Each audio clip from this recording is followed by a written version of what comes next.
Hello,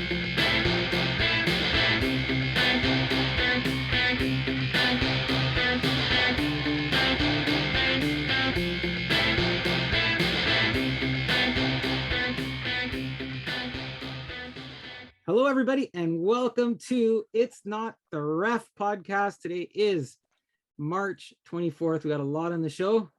I got my special hat on. Hello, Brian. Hello, Clark. Hello, Roland. How you guys doing? Doing great. Doing well. All right. I don't know. Tough day. Tough day. Tough day today. It was, right? Yeah. Yeah. What happened? We lost to North Macedonia. We're gonna kick things off here with Italy and the World Cup. Out or in? And Roland just told you they're out. And who saw that coming?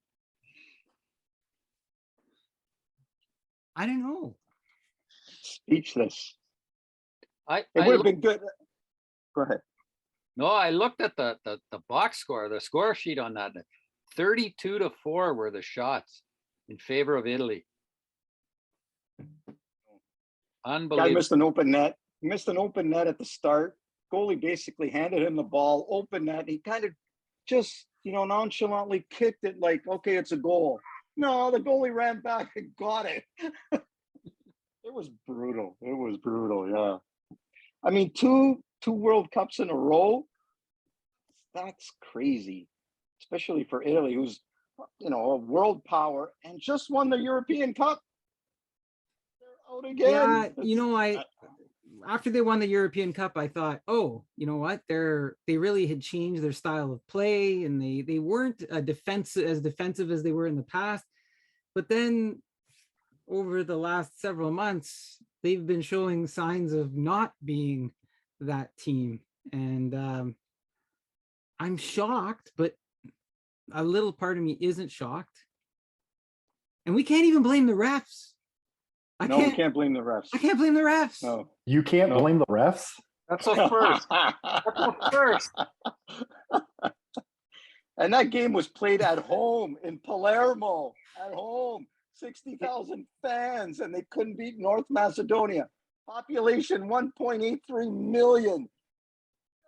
They're making it worse. Million. They're making it worse. That's it. I gotta take it off. Are you saying they need a goalie, Rolly? They need a coach. They need defense. It was horrible. They need forwards. I think the country, you said, hey, the country's in mourning. I think the country is in mourning. I think that they're in disbelief. I think it sent like some shockwaves through the sport world, like, oh my gosh, Italy again, twice, like in a row. And get this, Canada's in the World Cup. Yeah, they're in. They get they're playing Costa Rica tonight. Yeah, Canada's in. I think they're in. It's amazing. I mean, at least I have that to look forward to. So I was like, hey, great, Canada's in. Yeah. I still have a reason to watch, right? Canada's in. US is going to be in from this zone. I don't know. Is there a third team that might be in as well? I don't know. Mexico might be in too. Yeah. So. Well. Yeah, we still have something to cheer for. You know who I get disappointed in actually when Italy loses is there's a group of society over here in Canada and the States that came from Italy, and they're here and they're up in the years, right? So I like to see Italy win for them, right? Because it'd be a big thing for me, but it's a really big thing for them. I remember many years ago when Italy won down here in Southern Ontario, and I went to Little Italy, and I saw some of the older Italians, and it was just a big party for them, dancing in the street, and so anyways, little sentimental there in respect to that. It's unfortunate for them, but they do have something else to look forward to, don't they? Yeah, they do. Ferrari. Because this happened. this past last weekend, Ferrari is back on the podium, and they finished 1-2 for the first time since 2019. But the shocker, I mean, that's a shock, right? Hey, Ferrari and the way the cars have changed and the way that the race has changed. But thinking back to last year, and not everybody liked the way it finished last year, right? Because the whole Verstappen and Hamilton and let them race, and it looked like Hamilton was going to win, and Verstappen kind of took it at the end there. Red Bull, the cars broke down. It was Ferrari, Red Bull, Ferrari for most of the race, it seemed. And then both Red Bulls bow out, and who comes in third place? Lewis Hamilton, who kind of hung around, and Mercedes just doesn't have the car yet. I have to believe they're going to do something, but for now, it seems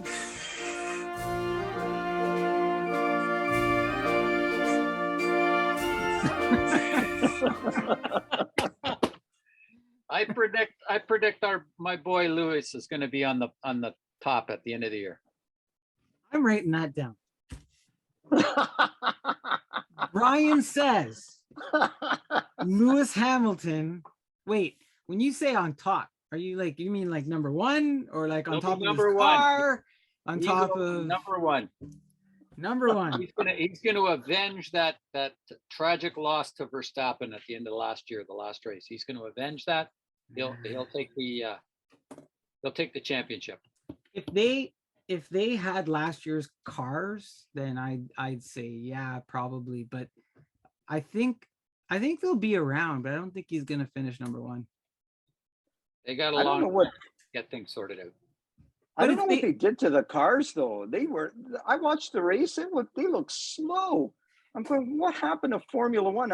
They're putting in so many new things, and I'm going, the race actually looks slow to me. And the passing, it's like one person would pass in the corner, the next corner they'd pass. Like that never happened. That would never happen. I'm not sure what they've done to the cars. The price of gas, Rolly, they went with the low end stuff. They couldn't Actually, afford the premium anymore. They actually did change the type of fuel. So their goal is to get as close as possible to zero in terms of the carbon emission. So that was one of them. They made the tires bigger. That was another changed on those vehicles too. They did. They changed it. Yeah. But and the advantage I think that maybe Ferrari had last season over this season was that they were already slow. Well, they knew that I mean, they knew where they were going to finish. They were middle of the pack last season, and so they started pouring a lot of resources into developing this year's car, whereas you had Red Bull and Mercedes in a dogfight right to the end, and they had resources, but they were really focused on winning last year. So that's why I think Mercedes is still they still got some room to catch up, and Red Bull as well. Oh yeah. No, you don't give up on Hamilton. Yeah. No. I mean, he just he's kind of always hangs there. around and hangs around. I mean, he came out of nowhere and finished third. It's like, really? He's on the podium, and he had an awful He'll race. be there. Trust me, he'll be there. He'll be there. Yeah. I can't go with that. I just can't see it. Right. But you know what? I'll say this. I liked it. You know what I liked about the race? The overtaking. It was one of those races where I was like, if Ferrari doesn't win this, I'm still happy. Like as a race fan, I'm like, this was really entertaining. I really like it. I'm okay. Like if it's a clean win like that, this is great for racing. Like I was really enjoying it. Yeah, and to your unlike the last race of last year, the director of racing didn't influence the outcome. Well, so you know what's interesting about that too? Everybody's kind of on. It's what was his name, Rossi or something like that, right? Everybody's kind of, or no, was it Rossi? I can't remember his name now. Why can't I remember his name? Anyways, he actually influenced a lot of conversation about the race, and he actually did what fans wanted. Fans kept saying, we want to see a race. We want to let them race. Let's see it happen. So what did he do? He gave them what they wanted. He got fired for it. Anyways, Which goes to my point. You're damned if you do, you're damned if you don't, if you're a ref or a director of racing or the NHL video review or the Yeah. whatever. Yeah. Anyway, let's move on. all right, you're right. Let's move on. NHL. We had the trade deadline. Guys, it was wicked. So 33 trades, 54 players. So much going on. The Panthers load up. The Lightning remake their third line. And they've been doing that for like this season. The Ducks, they got 12 assets and they gave away 5 as they rebuild. The Leafs, they add Giordano but no goalie. The Habs, 15 assets from 6 for their rebuild. The Avs, Mason, Lehkonen, Cogliano. The Bruins add Lindholm and then, sign an extension. Oilers, I don't know, like, did they do the right thing, bad thing? Kulak, Brassard. Then you have a lot of teams that just kind of said, let's ride it out. Let's not do much. Now, I know we're going to get through the 3 teams. We're going to cover, Clark, you're going to cover the Red Wings. Brian, you're going to cover the Leafs. Rolly, you're going to cover the Habs. We'll have, we'll look at what they did specifically. But what do you guys think overall, I guess, in terms of the trade session? You didn't mention them, but I really like, and it pains me to say this, I really like what the Blackhawks did. That they sold on Hagel early, got paid for it, and that's what you need to do when you're a rebuilding team. So they got a ton of assets from Tampa for him. They moved Marc-Andre Fleury, who they essentially got for free over the summer anyway. So that's a free second rounder that could become a first rounder. That is a nice little piece of work there. And it looks bad. They've got Jonathan Taves sitting there questioning, like, oh, well, I don't like it when you're selling off my friends. But at the same time, if they're actually entering a rebuild, they kind of need to be prepared to move on from Taves and Kane. And maybe getting him in that mindset helps with that. Yeah. So that's not really a bad thing. So yeah, as much as I hate to give the Blackhawks credit, I think they did a nice little bit of work there. It was a good mention, Clark, and I had it on the back burner because I thought, oh, we're going to come back around to them because there was something else that happened with them between the Kyle Davidson, the GM of the Hawks, and then the GM of the Leafs. And we don't have the full story, but Dubas was a little bit upset, it seemed, with the I don't know, I guess Davidson might have leaked some information. I don't know if that's the case. One guy thought it was the case, maybe the other guy didn't, maybe something else happened, but I thought, yeah, there's some controversy and you don't see that. New GM, I don't know. More likely the agents that were the source of the leak of the players, but I think, it was the trade that didn't happen, right? So yeah.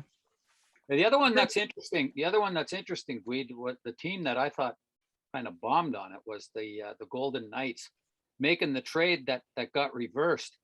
And how's that for a team to say, hey, Evgeny, we traded you, and then they find out later that he's got a no trade clause in his contract, so now they got to welcome him and the other guy back, right? Like that's going to make for some interesting dressing room dynamics.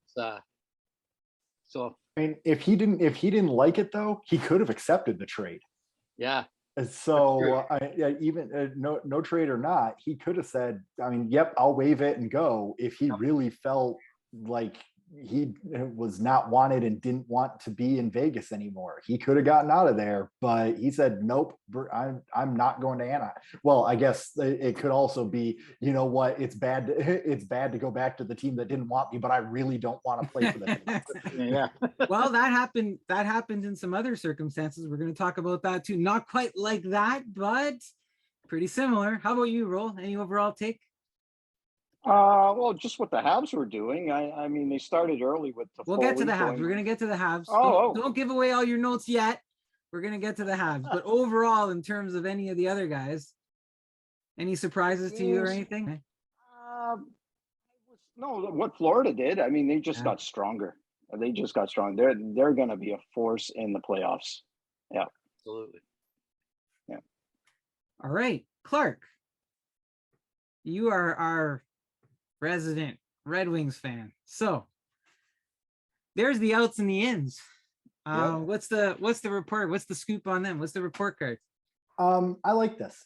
It's not flashy by any means, but you had Troy Stetcher, who was pending unrestricted free agent. You got a rebuilding team. You've got to move your pending unrestricted free agents, and he's hardly been playing.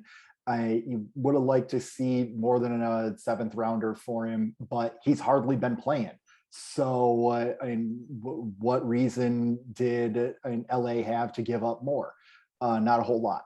You get an asset for him. Vladislav Nemestikov, a lot of people were saying he could have gone for more, but I look back at his history, and I called it this on Twitter. He got the last 2 times he was traded, it was for a 4th round pick. The 4th round pick is the standard Nemesnikov return at this point.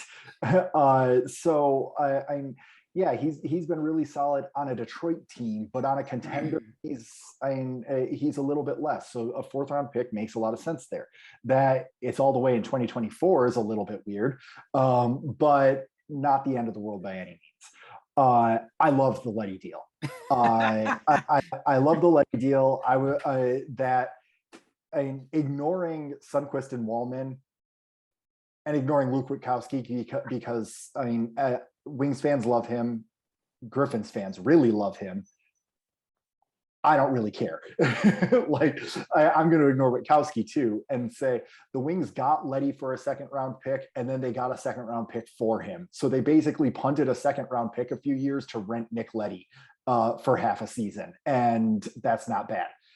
I thought that was a good return on Letty, especially given one of the things I was tweeting over the weekend was, if Stetcher was going for a 7th, does that lower what you expect for Letty? And a 2nd was always what he was, the number that was being thrown around for him.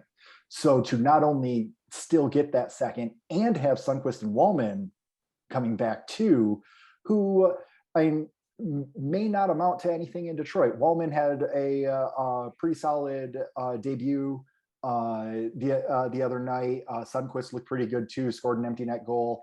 That could be something that could not, even if it was futures and bridge deals. Here is what I looked at Detroit futures and bridge, right? Yeah.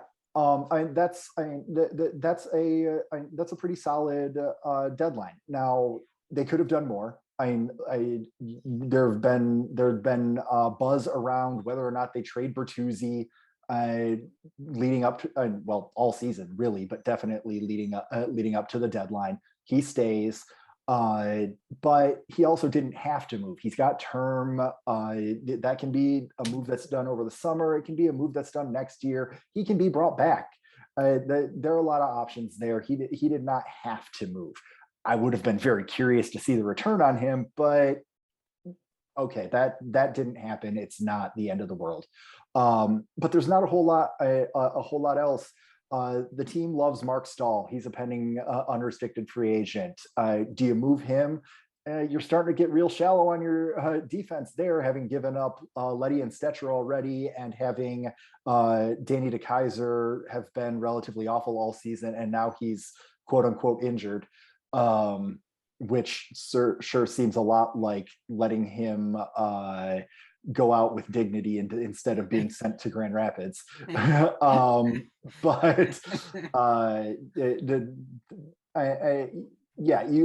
can't fault the Wings for keeping keeping Stahl, for keeping Sam Gagner. Those are guys that probably could have been moved for a late pick, but you don't need. And I like what they got back. I think what they kept doesn't hurt, and what they got back is pretty good. So I like it. Yeah, I'm with you there too. That was a good pickup for them. So it was a good exchange. Nothing flashy, like you said at the beginning, but it made sense. It made sense for them where they are right now. Exactly. The Leafs, Brian, you're going to cover the Leafs. Yeah, there's the outs and the ins. there's a lot of pick stuff going out there. There's one guy missing on your list, and he's the guy I want to talk about the most. Oh, did I miss somebody? Yeah, they had him for the blink of an eye. Harry Sateri. I was the goalie. The free agent, or the guy they signed from Europe, and then Arizona claimed him on waivers.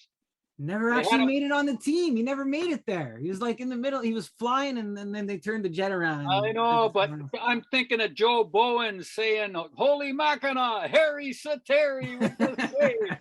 Like, what could have been? What could have been? And that was the one area they needed to address, was a goalie. So I think they were a little bit hampered by Mrazek's the size of his contract. So as much as wanted them to do something with a goalie, and it looks like something was perhaps in the works with Chicago that didn't pan out, but that's where I think the Leafs missed a little bit on not getting a little bit more backing in the net.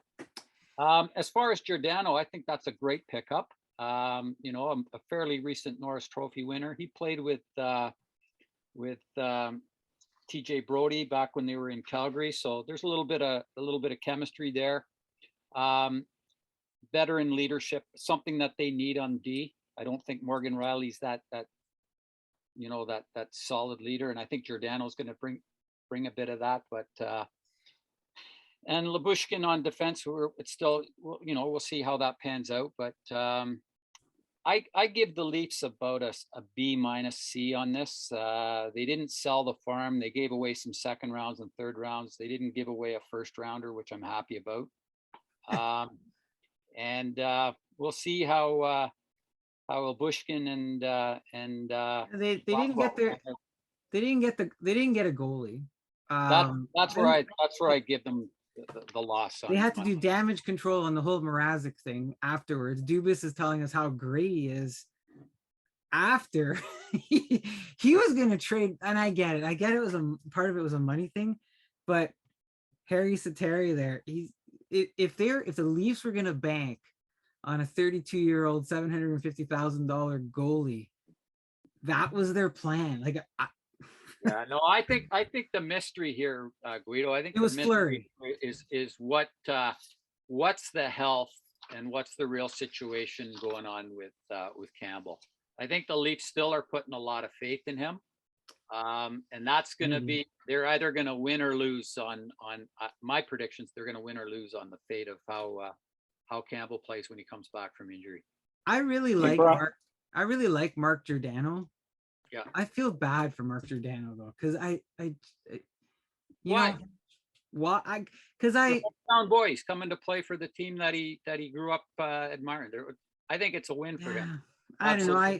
I think of the Larry Murphy. When Larry Murphy came to Toronto, and everybody expected Larry Murphy, right? But the way that they used Larry Murphy wasn't good for Larry Murphy, and the one thing I'm encouraged I like the way that they used Larry Murphy in Detroit.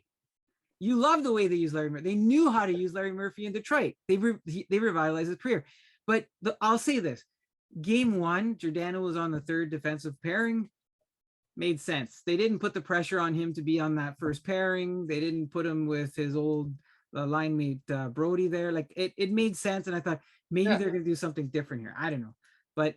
I felt bad for him going to Leafs. I was like, oh, maybe I would like to have seen him go to a contending team that had a better shot at it other than the first round of the playoffs. But let's see what happens. Maybe he helps them get over that hump. And they missed out. They missed out on Fleury. But Dubas's hands were tied, but it's Dubas's fault that his hands were tied. So I don't know if Giordano was their first choice on D. I thought they would have jumped in earlier to try to grab somebody else, and then at the end they kind of Dubas was stuck and said, who's out there? Who can I get? And Giordano was the last D man standing that he could bring in. Yeah. I look at his age. He's got a lot of miles on those legs.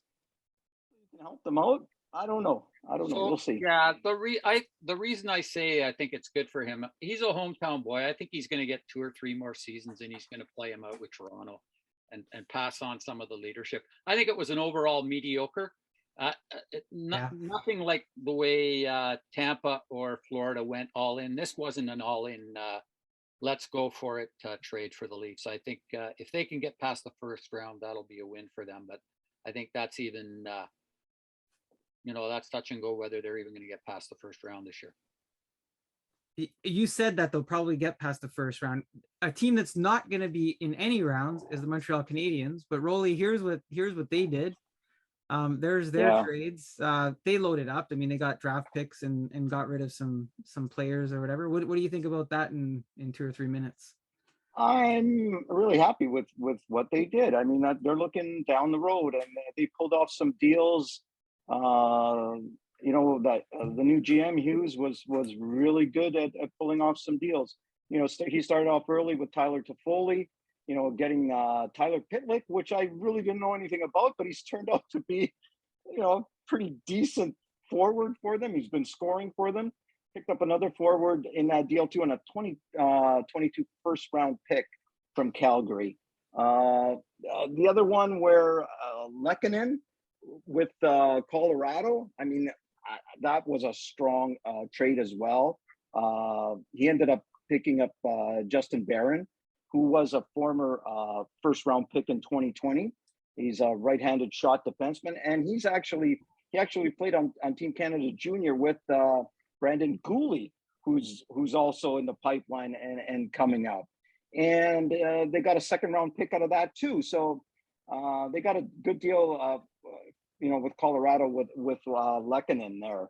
The other one he turned over, Ben Sherratt, another first round pick and a fourth round pick, plus a forward and Tyler, how do you say his last name? Smilanic? I think that's it. Another strong trade there for the GM. And Kulak, what did he get for Kulak? I don't have it in my notes, but I know he went to Edmonton. I'm not sure what he got for him. Was it a seventh round pick? No, I think he got the one was a 7th round pick, and I think it was another player too. I can't remember. Another player, yeah. And he scored second another maybe? Forward. Another forward with Andrew Hammond, and he got a second for free. He got a second, a 7th, and I think one of the players for Kulak from Edmonton. Yeah. I mean, I think they did a great job, and again, they're looking towards the future on all that. I like that. They didn't trade. He didn't trade Petrie. I think that's going to come in the summer. I like the Nathan Schnarr pick because he played with Suzuki, and it'd be interesting to see if he comes up. What's going to happen with him? So, anyways, that's a little bit of a roundabout on our teams that we kind of tend to follow or whatever. I don't know that. I mean, there were some good moves. I don't know that anybody made, amazing moves to win anything this year. Obviously, Habs are rebuilding or whatever, but there was some other stuff going on. Other than the NHL trade deadline or whatever, last night, the Leafs introduced this. It's the Leaf reverse jersey, courtesy of collaborating with Justin Bieber. And the first thing that came to my mind was, Boston Bruins. If you can't beat them, you may as well look like them. But I know, Clark, you were quick to point out it's the reverse. They have to, it's the Bieber brand or whatever. What do you guys think? Out or in? You guys like this? I don't dislike it, but you got to keep in mind, this is for next gen. It's for the kids. That's the whole thing. Their whole game last night was focused around stuff for the younger generation. So the Bieber design is what it is. So it's not just next gen though, because this is their new third jersey. That means that they're wearing it. I think the rule is 4 to 12 times a season for the next 3 seasons. The black and blue, and I don't think you'll see him wearing the yellow one. Oh yeah, they can't wear the yellow one in game. That's already been said. So they can't wear it in game. Makes me itchy. It's a gimmick.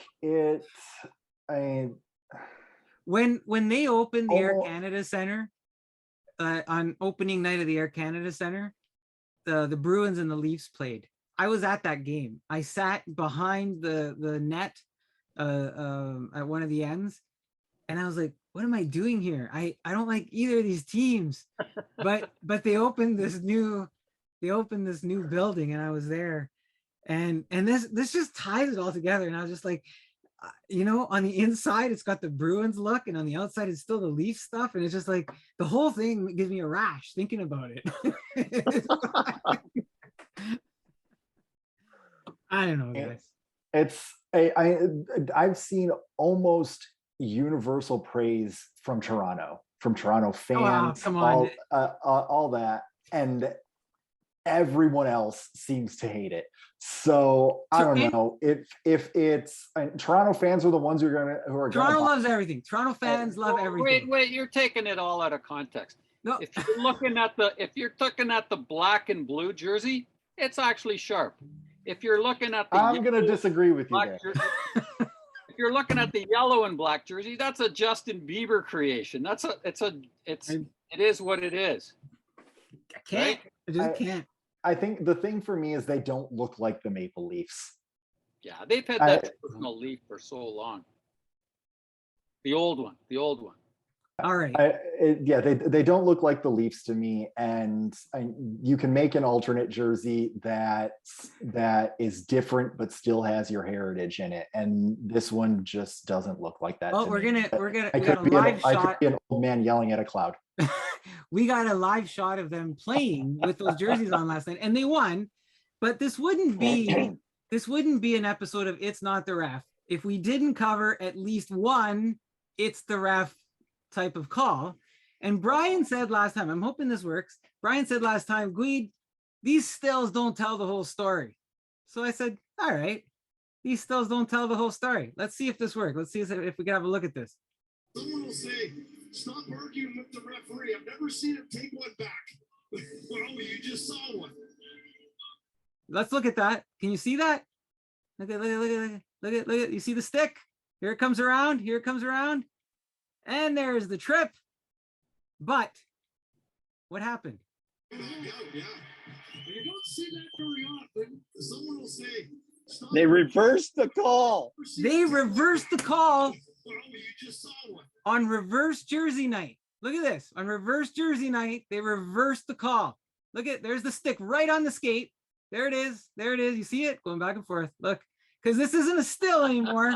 We've got the video evidence. We got the video. Look, he goes flying. He goes flying like the great American superhero from the 80s. You know what, Glee? They reversed the call. That same video. They watched that same video. And that's not a penalty. The guy was in the box. They take Giordano out of the box. It was Giordano. Yeah, they take him out of the box. Absolutely. They want to give him a nice warm welcome for his first game in Toronto. Where's the come on. Come on, it's Toronto. It's friendly. It's a friendly city. Brian, you killed They me, couldn't man. penalize him because he was already being penalized enough having to wear that jersey. Absolutely. Oh, there you go. So that one's okay, Brian. This one's okay. If it was a penalty, it would have been fine. They decided to pull it out. I got no problem with it either way. So I got no problem with what the ref. is it a penalty? I just want to know if it's a penalty. It would probably be a penalty. If I was Okay. the ref, I probably would have called it. That's all I want to know, because we're going to visit some other videos, and then I want to see what your opinion is on those videos to see if it's a penalty or not. This is do it. important stuff. We're running out of time. I just thought we would end the show on that segment. And, the Leafs reversed their jerseys. Brian reversed his opinions on the penalties. No, The I didn't. Italian Soccer Club has reversed their fortunes from the Euro Cup. This is the It's Not the Ref podcast with Brian, Clark, Roland, and Guido.